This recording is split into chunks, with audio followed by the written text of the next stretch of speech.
Welcome to Studious. Today we are launching into one of the most powerful and intellectually rewarding subjects in all of medicine, general pharmacology. Whether you are a first-year MBBS student encountering this subject for the very first time, a nursing candidate preparing for your board exams, or a Step 1 aspirant reviewing core concepts, this video is your foundational blueprint. Pharmacology is not simply a list of drugs to memorize.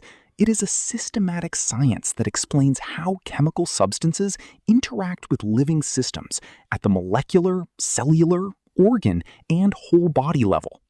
It bridges basic sciences, biochemistry, physiology, microbiology, with clinical practice.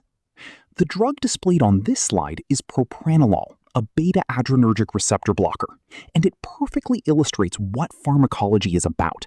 A molecule with a defined chemical structure targeting a specific receptor, producing measurable systemic cardiovascular effects. Every drug you will ever prescribe follows this same logical chain.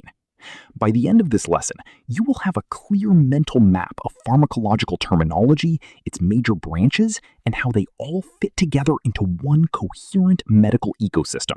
Let us begin. Before we study pharmacology, we must first challenge a fundamental misconception. What exactly is a drug? In everyday culture, the word drug carries negative connotations. Illicit substances, addiction, harm. But in medicine, this word has an entirely different meaning, and that meaning has evolved significantly over decades. The old medical definition described a drug simply as a chemical used for the diagnosis, prevention, and treatment of disease.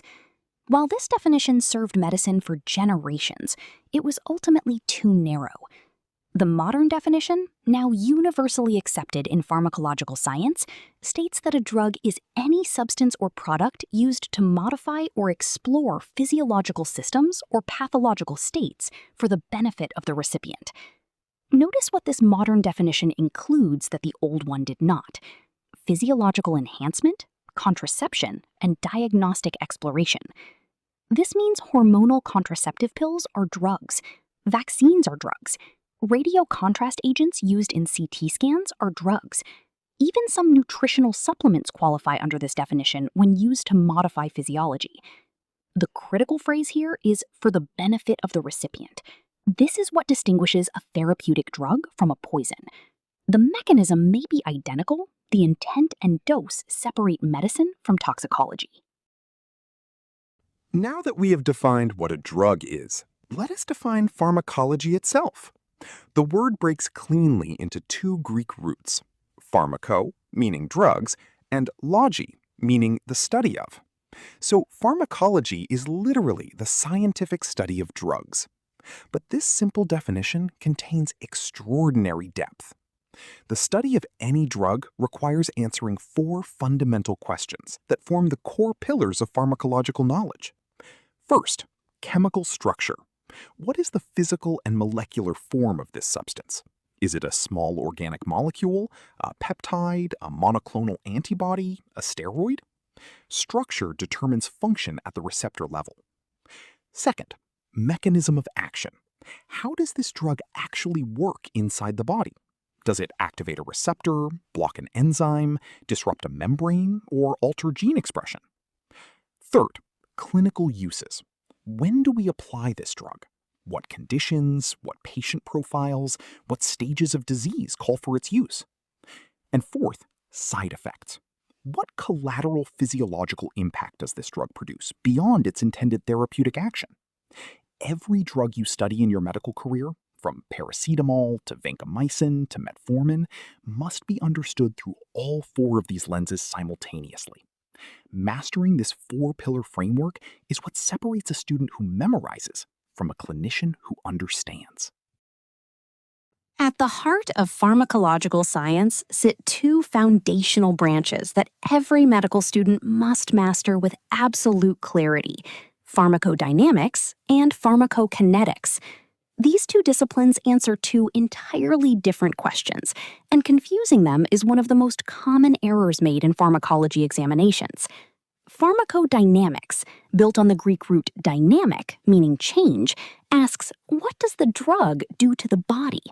It studies the physiological changes, biochemical alterations, and specific mechanisms through which a drug exerts its effect. In essence, pharmacodynamics flows in the direction from drug to body. Pharmacokinetics, built on the root kinetic, meaning movement, asks the reverse question. What does the body do to the drug? It studies how the body absorbs, distributes, processes, and ultimately eliminates a drug over time. The direction here flows from body to drug. A critical insight for examination success. True pharmacological mastery requires understanding both pillars together. Knowing that a drug blocks a receptor is pharmacodynamics. Knowing that it takes 2 hours to reach peak plasma concentration, has a half-life of 12 hours, and is renally excreted, that is pharmacokinetics. A clinician who only knows one pillar will make dosing errors, miss drug interactions, and misjudge toxicity thresholds. Let us make pharmacodynamics concrete with one of the most clinically important molecules in all of medicine, adrenaline, also known as epinephrine. Adrenaline is the body's own emergency response molecule, released by the adrenal medulla during stress, and it is also one of the most commonly administered drugs in acute care, used in anaphylaxis, cardiac arrest, and severe asthma. Here is how its pharmacodynamics unfolds. Step 1 is binding. Adrenaline binds to adrenoceptors, specifically G-protein-coupled receptors found on the surface of target cells throughout the body. This binding is highly specific, like a key entering a precisely engineered lock. Step 2 is the intracellular pathway. Receptor activation stimulates adenylyl cyclase, which converts ATP into cyclic AMP, the critical second messenger that amplifies the signal inside the cell. Now, here is where pharmacodynamics becomes truly fascinating. The same molecular event produces radically different outcomes depending on which cell type is activated. In cardiac muscle cells, the CAMP surge produces increased heart rate and contractility, cardiac stimulation. In hepatic cells, liver cells, the same CAMP surge activates glycogen phosphorylase, triggering glycogenolysis and releasing glucose into the blood, producing hyperglycemia. One drug, one mechanism, multiple tissue-specific outcomes. This concept is fundamental to understanding drug selectivity, side effects, and targeted therapy. Now let us walk through pharmacokinetics using one of the world's most widely consumed drugs, paracetamol, known as acetaminophen in North America. Pharmacokinetics is organized around the ADME framework: absorption, distribution, metabolism, and excretion. 4 sequential checkpoints that every drug must pass through, from the moment it enters the body to the moment it is eliminated. Checkpoint 1. Absorption. When you swallow a paracetamol tablet, it dissolves in the gastrointestinal tract and is rapidly absorbed through the intestinal wall into the portal circulation. It hits peak blood levels in approximately 1 hour. Checkpoint 2. Distribution. Once in the systemic circulation, it spreads rapidly throughout the body.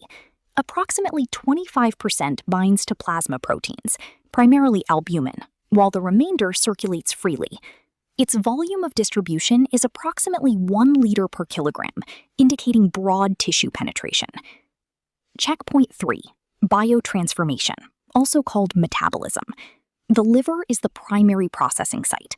Paracetamol is converted mainly via glucuronide and sulfate conjugation into inactive, water-soluble metabolites. Critically, a small fraction is oxidized by CYP2E1 into the toxic metabolite, NAPQI, which at therapeutic doses is safely neutralized by glutathione. In overdose, glutathione is depleted, NAPQI accumulates, and severe hepatotoxicity results, the pharmacokinetic basis of paracetamol poisoning. Checkpoint 4. Excretion. The conjugated metabolites are excreted renally at approximately 5 milliliters per kilogram per minute, with a half-life of 2 to 3 hours.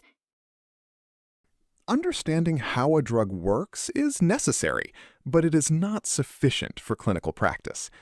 Pharmacotherapeutics is the branch of pharmacology that answers the question when, why, and in whom do we use this drug?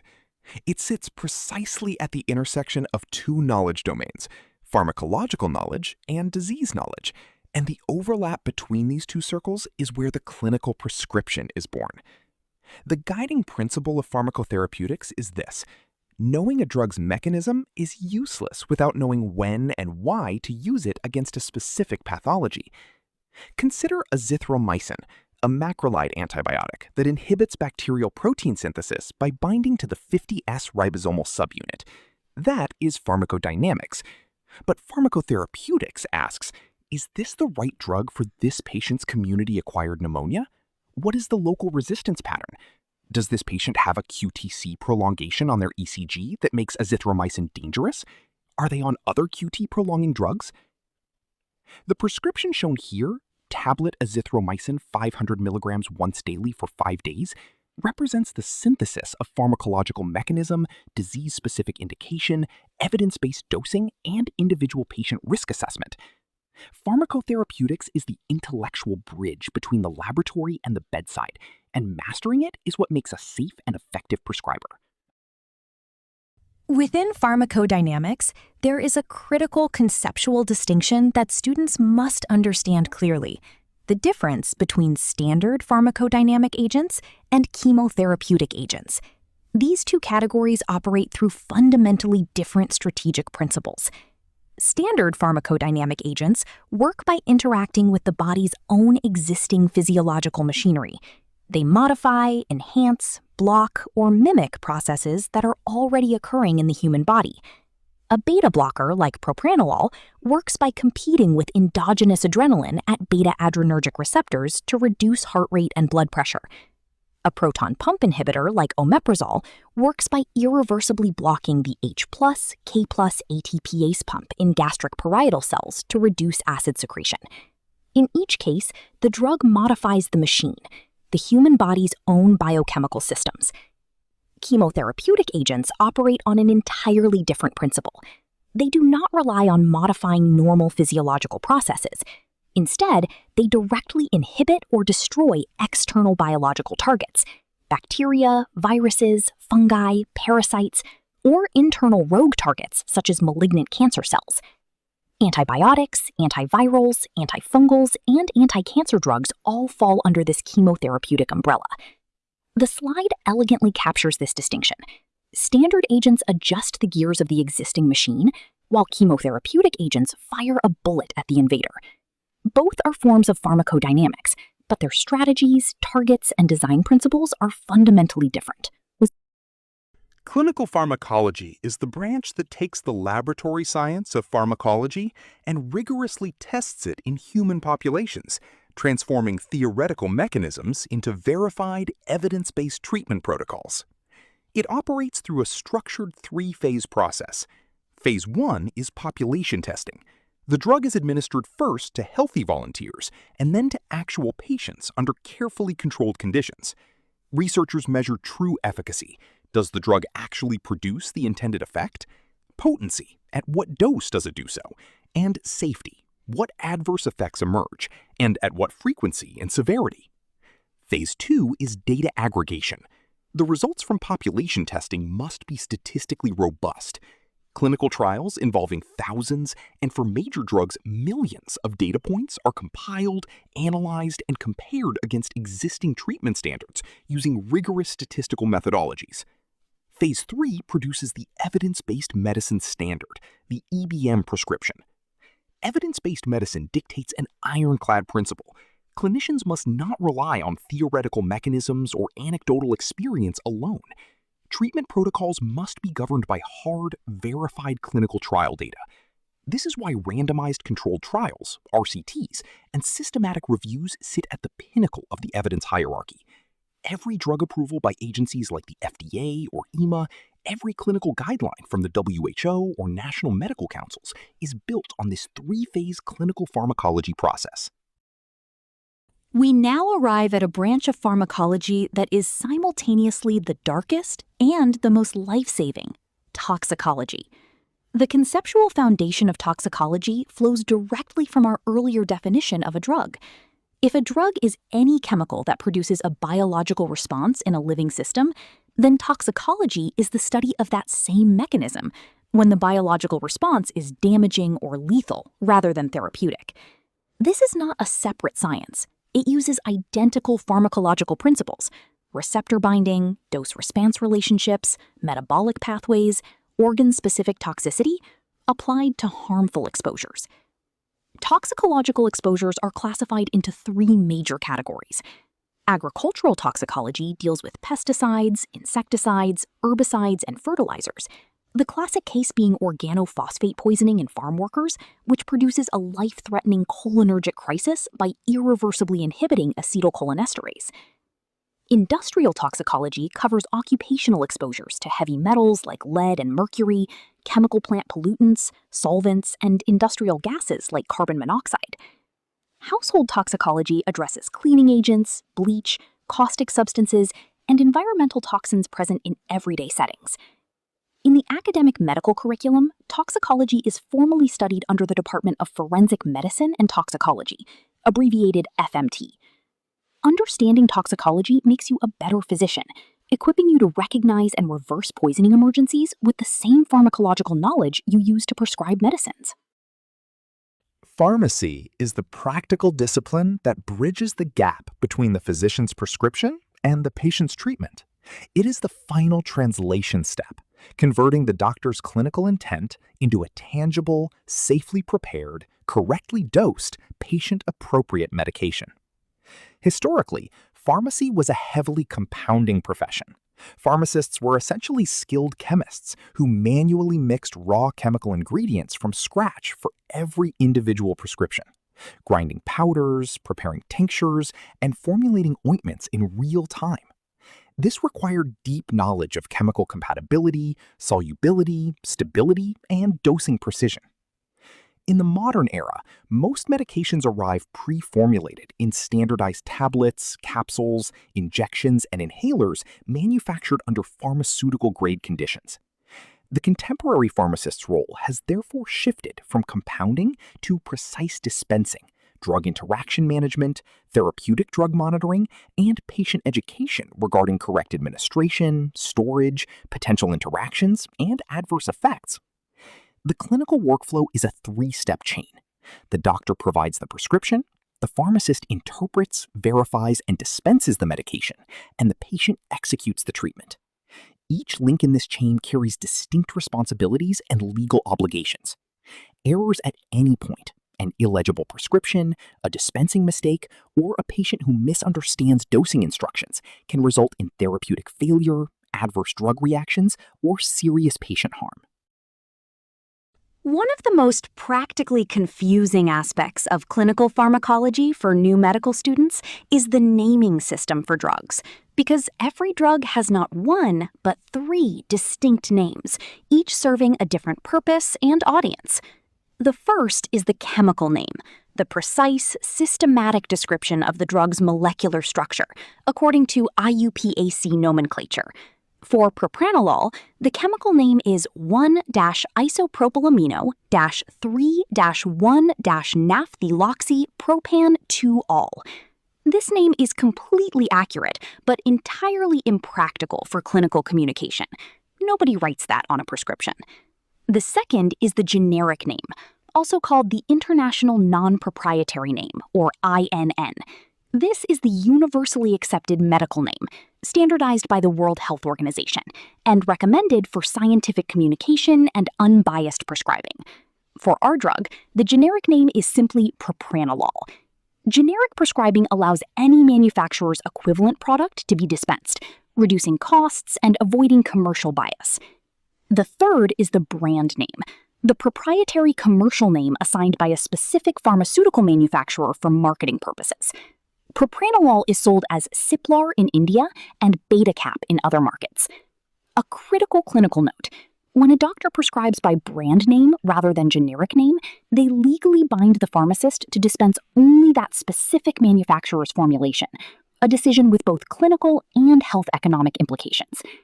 For examinations and clinical practice alike, always learn the generic name first. The practice of pharmacology is governed and standardized by two essential reference documents, the Pharmacopoeia and the Drug Formulary, and understanding the distinction between them is both examinable and practically important throughout your medical career. The national pharmacopoeia, such as the Indian Pharmacopoeia, the British Pharmacopoeia, or the United States Pharmacopoeia, is the official legal and scientific standard for drug quality and manufacturing. Its primary audience is drug manufacturers and pharmacists. Its core content covers the chemical structures of approved drugs, purity standards and acceptable contaminant thresholds, raw manufacturing and formulation data, analytical testing methods, and strict storage and stability guidelines. In legal terms, a drug that deviates from pharmacopoeial standards is considered adulterated. The Drug Formulary, by contrast, is a clinical reference document targeting doctors and clinicians. It covers the same drugs, but from a completely different angle: approved clinical uses, evidence-based dosing regimens, expected side effects and their management, contraindications, drug-drug and drug-disease interactions, and cost-effectiveness data. The formulary is the clinician's prescription manual. It answers not how a drug is made, but when, how, and in whom to use it. Together, these two reference systems ensure that drugs are manufactured to consistent quality standards and prescribed with clinical precision. We now arrive at the synthesis, the moment we step back and see the complete pharmacology ecosystem as one integrated, interconnected system. At the center of this ecosystem sits pharmacology itself, the core discipline. Radiating outward from this core are 5 distinct but mutually dependent branches. Pharmacodynamics and pharmacokinetics form the scientific engine, explaining what drugs do and what the body does to them. Pharmacotherapeutics translates this science into clinical prescriptions, matching the right drug to the right patient for the right indication. Clinical pharmacology validates everything through rigorous human trials, producing the evidence base upon which all guidelines are built. Pharmacy converts the prescription into a safe, deliverable treatment, and toxicology guards the boundary between therapeutic benefit and lethal harm. The key insight of this ecosystem model is that the concept of the drug is the gravitational force connecting every medical discipline. Surgery, internal medicine, pediatrics, psychiatry, oncology, they all converge on pharmacology. The blueprint advantage of learning these foundational concepts now is enormous. By mapping these distinct terms, boundaries, and relationships early, the complex machinery of medical treatment becomes organized, predictable, and manageable, rather than overwhelming. A flawless structural foundation prevents future clinical confusion. Please like, comment, share, and subscribe to Studious, your trusted partner in medical education. More pharmacology, anatomy, and clinical science videos are waiting for you. The blueprint is set. Let us keep building.